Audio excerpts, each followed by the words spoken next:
Buenos días, además de la presentación del Festival Tiempo de Mujeres, el día de hoy, como lo mencionamos ayer, vamos a presentar los resultados del operativo que se hizo de combate a la tala clandestina en el Ajusco, y pues tenemos la fortuna de contar con la subsecretaria de Seguridad Pública del Gobierno Federal, Patricia Bugarín, la doctora Patricia Bugarín, representación de la Policía Federal, la secretaria de Medio Ambiente, la directora de la Comisión de Recursos Naturales y Desarrollo Rural, y Tomás Pliego, que es el coordinador del Gabinete de Seguridad y Justicia de la Ciudad de México. Entonces quisiera darle la palabra a la doctora Patricia Bugarín. Muchísimas gracias, muy buenos días, doctora Claudia Sheinbaum. Es un gusto estar aquí con todos ustedes, a mis compañeros que se encuentran en el presidium, que todos ellos son gente operativa y que hoy pues traemos una buena noticia. Como ustedes saben, se conformó una mesa metropolitana de trabajo. En esta mesa metropolitana se han establecido diferentes acciones a cargo de la Ciudad de México y por supuesto con el apoyo no solo de las dependencias del Gobierno de la República, sino con todos aquellos que están relacionados con los diferentes temas que estamos trabajando en coordinación. Me permito dar lectura a un breve mensaje y tenemos una presentación para ustedes. El trabajo de coordinación del Gobierno de la Ciudad de México para implementar la protección, regulación y promoción, así como restauración del suelo de conservación de la capital del país, que constituye en este momento un suelo amenazado por el crecimiento no solo de la ciudad, sino por la tala clandestina, que representa un delito contra el ambiente y genera afectaciones a especies de la flora y la fauna silvestre. En este operativo, que además se tiene contemplado ampliar a otras alcaldías que cuentan con suelo de conservación, como sucede en la alcaldía de Tlalpan, zona de Topilejo y algunos puntos de Milpa Alta, nos ha permitido llevar a cabo operativos como el que se inició el día de ayer y que anunció la jefa de gobierno. Si me ayudan con la presentación. Para la realización de este operativo se contó con, por supuesto, las siguientes instituciones, todas con un trabajo previo de semanas. ¿Se escucha? ¿Se puede ajustar el sonido, compañeros? ¿Sí? ¿Se escucha? Bien, muchas gracias. Es que hay un ruidito. Un ruidito. ¿Ahí? Ya, bien. Muchas gracias. Para la realización de estos trabajos se llevaron semanas de análisis, previo diagnóstico. Para la celebración de este operativo contamos con estado de fuerza, en el cual colaboró la Secretaría de la Defensa Nacional, la Semarnat, la Fiscalía General de la República, la Ciudad de México, por supuesto, la Procuraduría General de Justicia de la Ciudad de México, elementos de la División de Gendarmería de Policía Federal, así como de Fuerzas Federales y de Seguridad Regional de la Policía Federal. Los resultados de este operativo iniciado el día de ayer fueron un total de madera asegurada de 136,99 metros cúbicos de madera en diferentes estados, madera en rollo y madera ya cerrada. Esto derivó en la clausura de 14 centros de almacenamiento y transformación de materia prima forestal. Como ustedes podrán observar en algunas imágenes que les compartimos, el estado de los elementos arbóreos era de varios años de evolución. El daño que se está ocasionando a la flora y fauna de la zona mediante este tipo de acciones es de muchos años en los cuales se pueda reforestar y se puedan otra vez reforestar la zona. Se aseguró, por supuesto, por parte de las autoridades, diferente equipo que servía para llevar a cabo estas actividades. Tenemos aquí alguna de la evidencia. Decirles que el saldo fue blanco, se trabajó en estrecha colaboración con las autoridades y siempre, por supuesto, con respeto de los derechos humanos, pero de manera firme para combatir este tipo de actividades que tanto afectan a la Ciudad de México. Pues yo quiero agradecer a la jefa de gobierno. Este es un acto de coordinación que demuestra que el gobierno de la ciudad y el gobierno de la República están actuando en perfecta coordinación. Agradecemos a todas las instancias que participaron para el mismo y que seguirán participando en todos aquellos casos en que se deba combatir la tala ilegal. Muchísimas gracias, doctora. No sé si tengan las imágenes de… Sí. ¿Sí? Despacio. Ahí está. Ahí. Ahí está. ¿Otra más? Sí. Y otra más. ¿Sí? Como pueden ustedes observar, la afectación a las zonas de reserva ecológica ha sido terrible y creo que acciones como estas que emprende la jefa de gobierno y que permite que se lleve la colaboración de las diferentes entidades, pues dan cuenta del trabajo que se está llevando a cabo y que no va a quedar concluido con esto. Esta es solo la primera de varias acciones. Muchísimas gracias. Pues como ven, fue todo un éxito el operativo. Lo más importante es el aseguramiento de la madera y de los aserraderos, es decir, prácticamente hubo un desmantelamiento de los aserraderos clandestinos que operaban en el Ajusco, y esto pues rompe con esta práctica. Va a seguir esta vigilancia en la zona y se están preparando ya los operativos para otras zonas de la Ciudad de México, del sur de la Ciudad de México, otra zona de Tlalpan, como lo decía ayer, que está en la comunidad de Topilejo, igual en particular en Milpalta. Pues listo. Iniciamos con preguntas y respuestas. La primera es de Sandra Hernández, del Universal. Hola, doctora, buenos días. Yo quisiera preguntarle 3 temas, si me permite, diferentes a lo que se acaba de presentar. Si quieren, hacemos preguntas sobre este tema para que nuestros compañeros del gobierno federal puedan retirarse y ya después nos quedamos con las preguntas particulares. ¿Alguien tiene preguntas del tema? Buenos días a todos, Joana Flores de Grupo ASIR. Doctora, yo quisiera preguntarle si en este operativo finalmente hubo detenidos o no. Al ser un delito federal, ¿qué tipo de sanciones se aplican en estos casos, por favor? ¿Y qué pasa con la madera y el equipo asegurados? ¿A dónde van a dar? ¿Qué sucede con estos materiales, por favor? Sí. Y bueno, también tengo de otro tema, ¿puedo preguntar o al final también? Después al final si Ok. quieren para que le permitamos a… Gracias. Sí. Muchísimas gracias. Vamos a hacer separación de dos temas, por lo que hace a el posible aseguramiento de personas o detenidos, no los hubo. En cuanto se dio la presencia de las autoridades federales, inmediatamente fueron abandonados los lugares. Es una zona, como ustedes lo pueden observar, boscosa. El objetivo principal era el desmantelamiento de los centros. Fueron 14 centros asegurados, como también pudieron observar en las imágenes, llevaban años de estar establecidos, entonces no fue factible detener. Sin embargo, hay carpetas de investigación iniciadas. Efectivamente nos acompañó en el operativo representantes de la Fiscalía General de la República en carácter de primeros respondientes y se le dio conocimiento a la Fiscalía General de la República.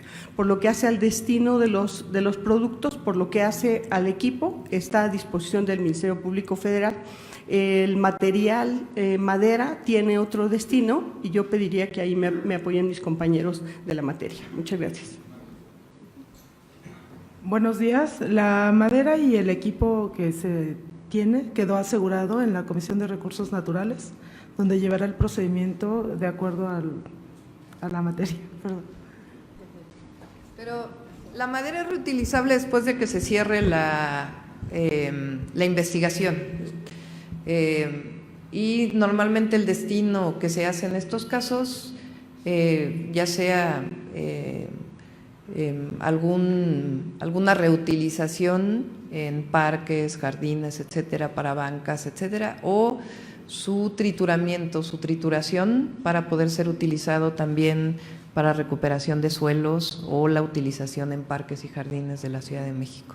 Pero tiene que proceder primero la investigación de la Fiscalía General de la República.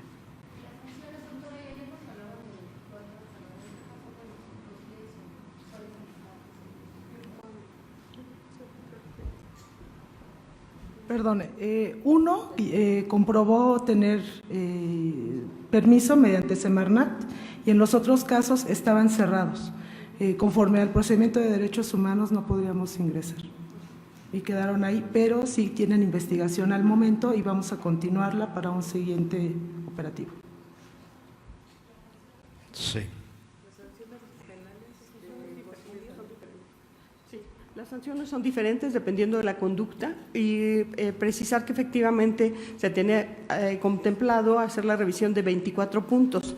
En el caso de aquellos que acreditaron la legal actividad, efectivamente no se realizó ningún ingreso y por lo que hace a aquellos que estaban cerrados se tendrá que proceder a solicitar de parte de la autoridad judicial las órdenes de cateo correspondientes para precisar si son ilegales o si tienen los permisos. Depende de las conductas, entonces no podemos establecer en este instante cuáles serían aquellas, pero estamos hablando de diferentes dependiendo de lo que cada una de las personas llevaba a cabo. Tenemos contemplado desde personas que se dedicaban a talar, quienes transportaban, quienes hacían el corte y quienes distribuían. Entonces, dependiendo de las personas que se logren detener, dependerán las sanciones. Todas ellas están previstas, por supuesto, por ordenamientos legales del orden federal. Jesús Barba, Televisa, buen día. Yo quisiera saber cuánto tiempo tenían funcionando, operando estos aserraderos clandestinos, porque imagino que ya tenían muchísimos años y no se había hecho nada. ¿Cuántas denuncias tenemos interpuestas? Los vecinos de la zona algunas veces habían denunciado que veían transitar camiones que bajaban con maderas, sin embargo pues no pasaba nada.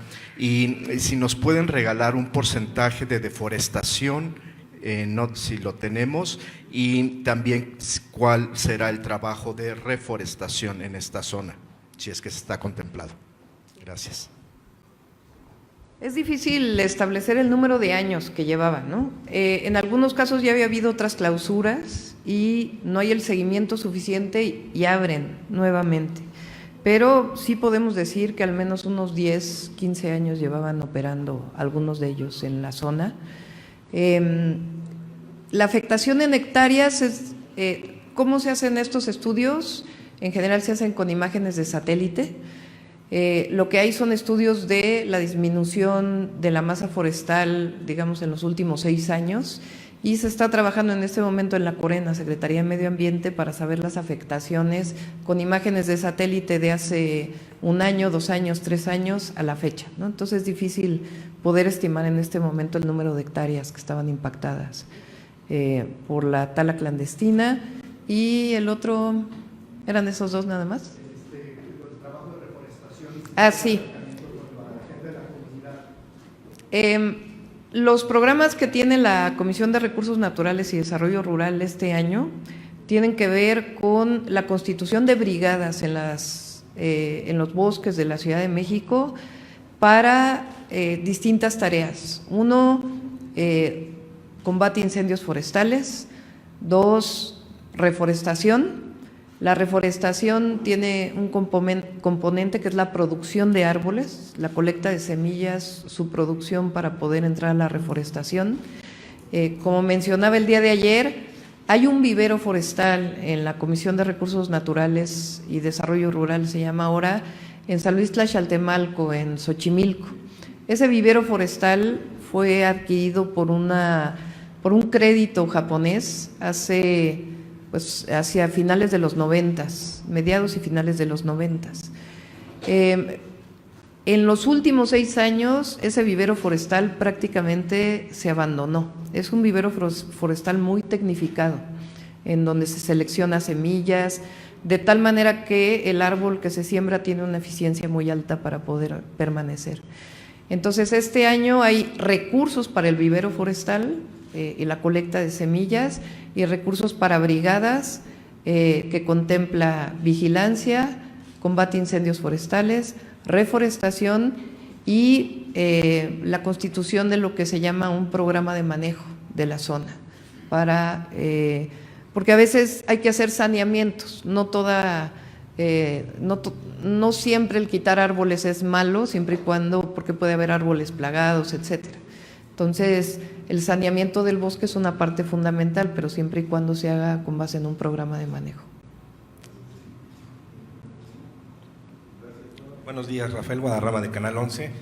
son sobre indicadores y tendrán algunos indicadores de qué tanto se pierde, digamos, de suelo forestal en la ciudad por el avance de la mancha urbana. No sé, también tendrán indicadores económicos en ese sentido. Y si nos pueden explicar sobre qué hay detrás de esta actividad, concretamente de tala clandestina, si hay grupos del crimen organizado o qué es lo que ha propiciado que esta situación se presente en la ciudad. ¿Ha habido un boom o digamos, es algo que no se había atendido en los últimos años? Gracias. El crecimiento de la mancha urbana en los últimos años ha sido ¿de cuántas hectáreas? Más o menos de 500 hectáreas por año. Es cambio de uso de suelo, porque no solo es mancha urbana, también significa crecimiento de zonas agrícolas sobre suelo forestal, ¿no? Entonces el cambio de uso de suelo, estamos hablando de 58,000 hectáreas que representa el suelo de conservación de la Ciudad de México, ¿no? Algunos pueblos históricos, digamos, de los pueblos originarios están incluidos en el suelo de conservación y ese crecimiento urbano más cambio de uso de suelo representa más o menos este porcentaje. Se da por varias razones, no solo es falta de vigilancia, sino por un lado que en los últimos años, particularmente los últimos 6 años, disminuyó mucho el apoyo que se le daba a ejidatarios y comuneros para compensación por servicios ambientales que prestan. Los ejidatarios y comuneros se van haciendo mayores, los jóvenes ya no quieren dedicarse al campo o hay comuneros que no obtienen nada del bosque porque hay veda forestal desde los 40 en la Ciudad de México. Entonces, pues van vendiendo las tierras de manera ilegal y eso pues hace que vaya creciendo la mancha urbana. Por eso no solamente las tareas de vigilancia y de trabajo conjunto con el gobierno federal que estamos haciendo en este momento, que son fundamentales, sino lo más importante es que haya recursos para comuneros y ejidatarios. Y por eso este año es el año histórico de recursos en la historia de la ciudad. Son 1,000 millones de pesos por año que se van a destinar al suelo de conservación.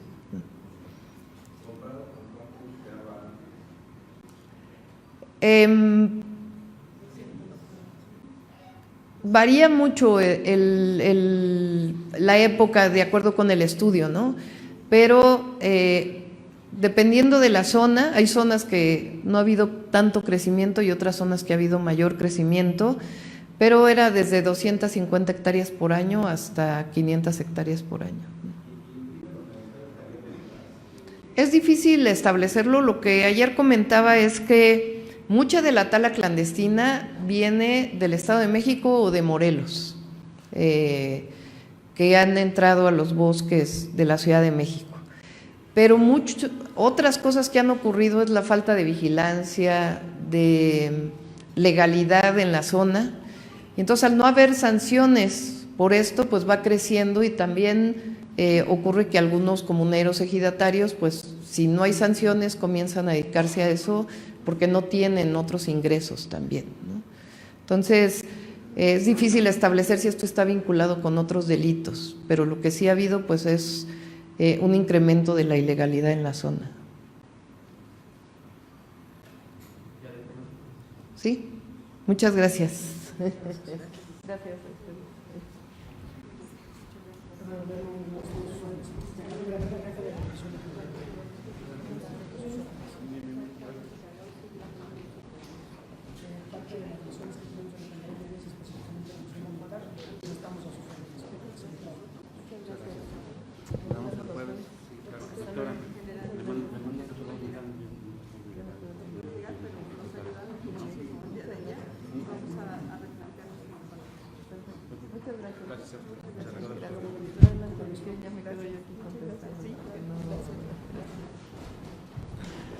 Listo.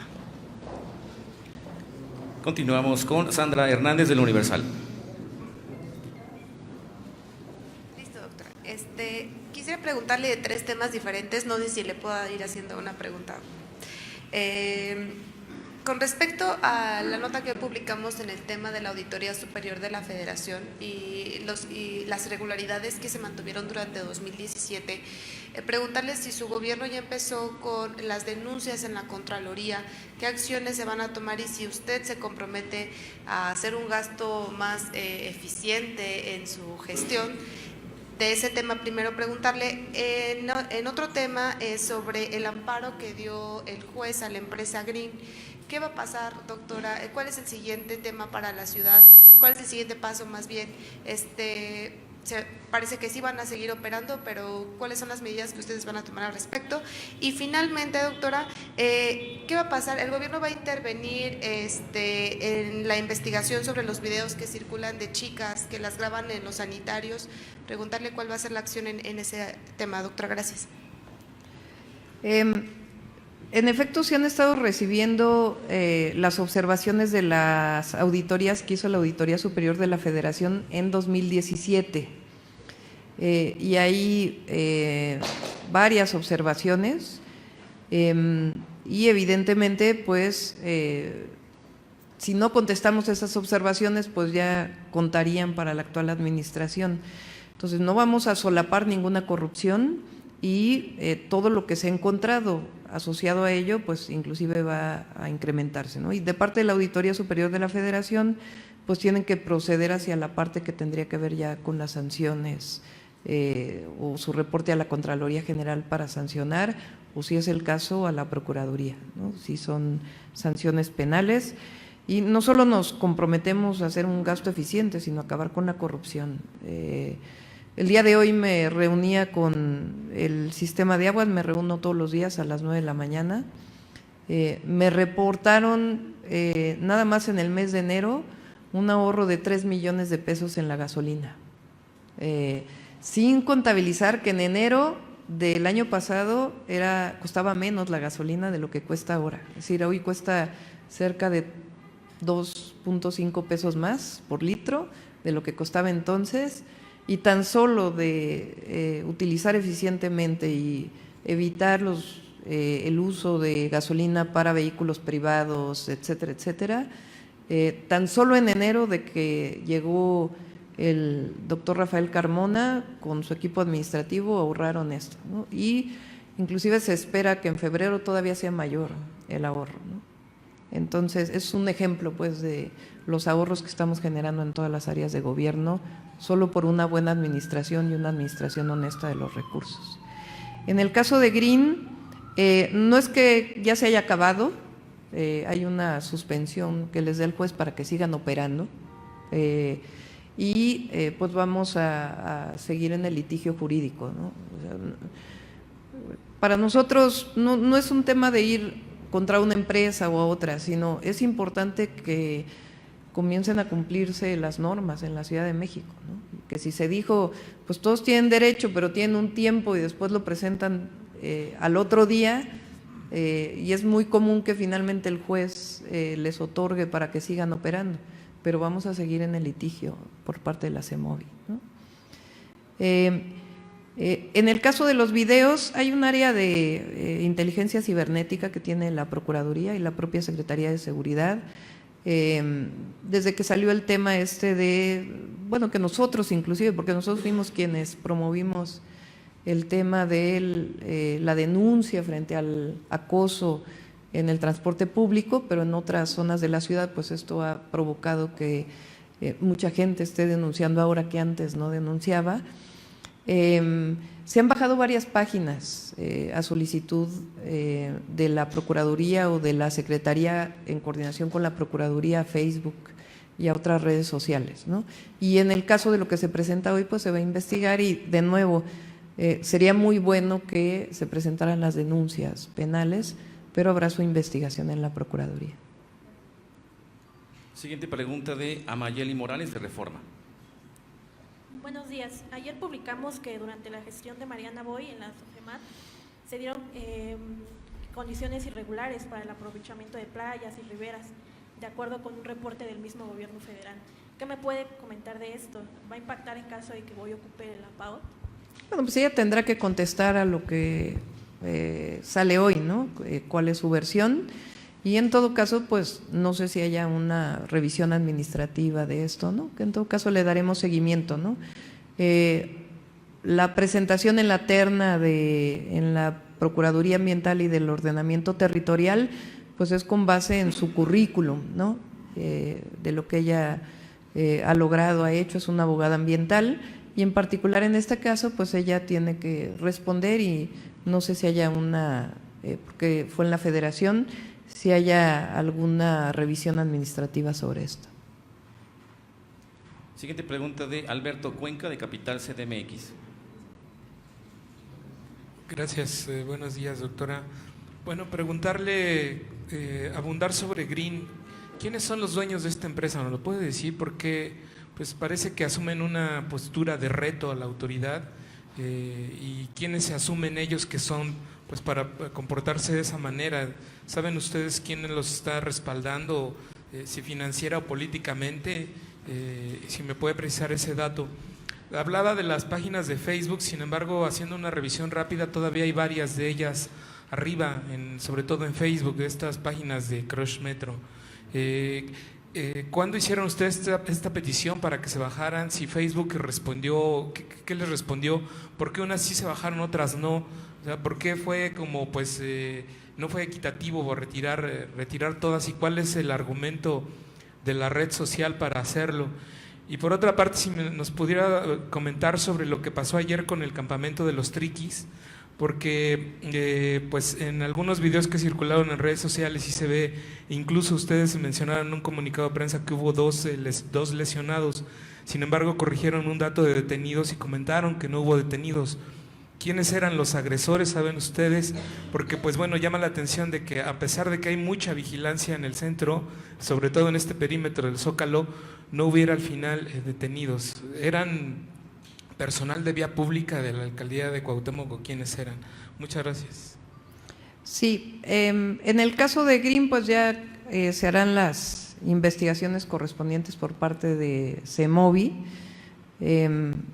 y pues repito, haremos todo lo que esté de nuestra parte en términos jurídicos, pues para defender lo que hizo la autoridad, ¿no? O lo que hizo en este caso la Secretaría de Movilidad. En el caso de las redes sociales, le pediría igual en el caso de lo que ocurrió aquí ayer en el campamento, que la procuradora diera la información. Ha habido varias que han bajado, otras en efecto están en su procedimiento, entonces que informara la Procuraduría en este caso. La información que tenemos de lo que ocurrió en el Zócalo es no tiene que ver con autoridad, fueron particulares que agredieron con motocicleta. Se está haciendo una revisión de la Policía Auxiliar, que tiene la mayor presencia en el centro histórico y en esta zona de la Ciudad de México, de por qué no detienen previamente a las motocicletas y si hay detenidos. Entonces, ya que la Procuraduría les puede explicar quiénes están detenidos, ¿no? Entiendo que son al menos 2 detenidos. Siguiente pregunta de Raúl Cruz, de Plumas Atómicas. Hola, doctora, buenos días a todos. Desde el martes pasado, Noticieros Televisa y Plumas Atómicas hemos estado reportando sobre detenciones arbitrarias y 4 detenidos en Iztapalapa a partir de un operativo por respuesta a la balacera de Culhuacán. Los familiares están denunciando extorsión. Fueron 4 detenidos y solo 3 fueron entregados a MP. Es una pregunta, son varias preguntas sobre el mismo tema. No se sabe nada del cuarto. ¿Hay alguna actualización sobre eso? ¿Están al tanto de la situación de las extorsiones tanto en la Fiscalía de Narcomenudeo como por la Secretaría de Seguridad Ciudadana? ¿Se investigarán los agentes involucrados en ello una vez que sí es que se comprueba? ¿Y qué tan común es que se extorsionen a familiares de detenidos? Y si el gobierno va a hacer algo para frenar estas conductas. Sí. Primero, no he escuchado nada de detenciones arbitrarias. O sea, probablemente hay prácticas que vienen del pasado. Llegamos hace 2 meses al gobierno y de parte de la Procuraduría y de la Secretaría de Seguridad Ciudadana, de su secretario y la Procuradora, se están combatiendo todas las prácticas de corrupción y de simulación que hay en las instituciones. Segundo, es muy difícil con las grabaciones que salen, es mi opinión personal. En todo caso, repito, la Procuradora tiene que responder frente a esto. No hay nombres de detenidos en las grabaciones que salen.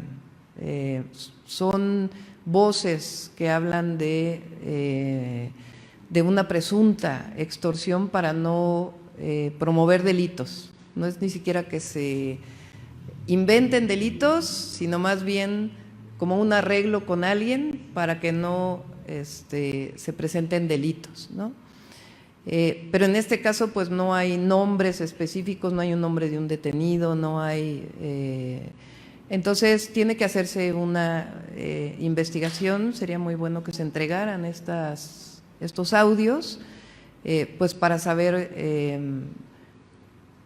a qué se refiere, ¿no? No quiero decir con ello de que no haya malas prácticas que vienen del pasado en Secretaría de Seguridad Ciudadana, en Procuraduría y que se están combatiendo con todo, ¿no? Pero en particular en este caso yo creo que sí hay que ser muy responsables y con otros casos para saber exactamente en dónde fue la grabación, cómo fue la grabación, quiénes participaron, si son las voces, si no son las voces, y si realmente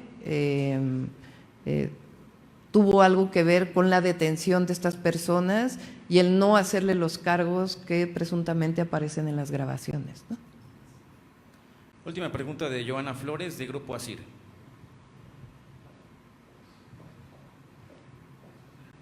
Doctora, buenos días nuevamente.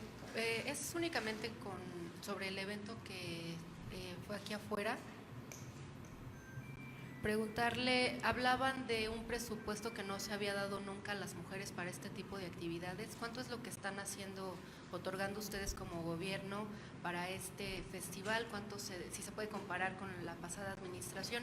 Y nada más preguntarle, son muchísimas actividades, ¿son gratuitas en su totalidad o algunas tendrán costo? Nada más, doctor. Todas las actividades son gratuitas. Todos los festivales que se van a hacer en la ciudad tienen un presupuesto de cerca de 250 millones de pesos que se están destinando a cultura y el presupuesto viene del Fondo Mixto de Turismo. Nuestro objetivo pues es que esta actividad creativa, cultural de la ciudad pues también tenga un beneficio en términos de turismo para la Ciudad de México.